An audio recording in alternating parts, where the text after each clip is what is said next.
মায়ের পেটের মধ্যে যখন বাচ্চা হয়, বাচ্চা হওয়ার পরে বাচ্চার যখন 6 মাস বয়স হয়, কয় মাস? জোরে বলেন, কয় মাস? 6 মাস যখন বয়স হয়, এই বাচ্চার খাবারের দরকার আছে না নাই? জোরে বলেন। এই বাচ্চার খাওয়ানোর প্রয়োজন হয়।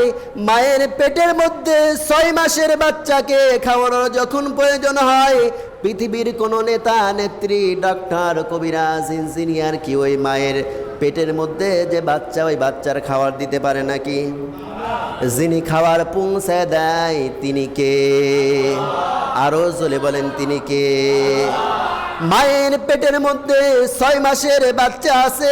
এই 6 মাসের বাচ্চারে পেটের মধ্যে খাওয়ার পৌঁছে দেয় তিনি হলেন আমাদের রব আল্লাহ।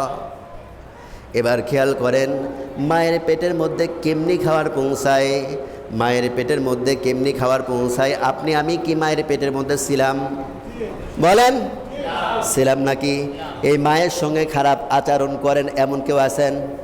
এই বলেন, মায়ের সঙ্গে খারাপ আচরণ করেন?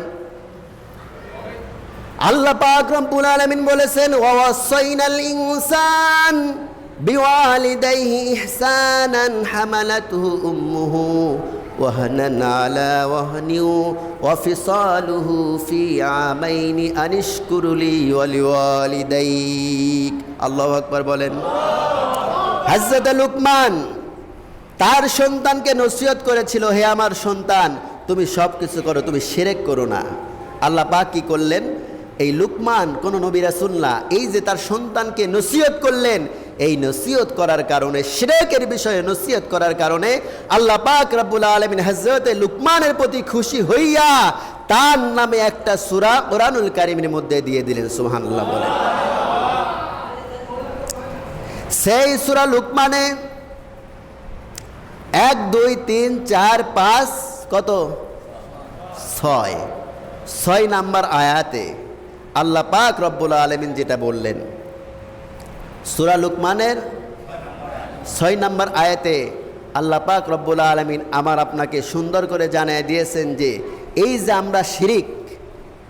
আমরা যে শিরকের উপরে যে আলোচনা করা হলো, শিরকের উপরে যে তার সন্তানকে নসিহত করলো, শিরকের উপরে কি তার সন্তানকে নসিহত করলো, এই শিরকটা কি?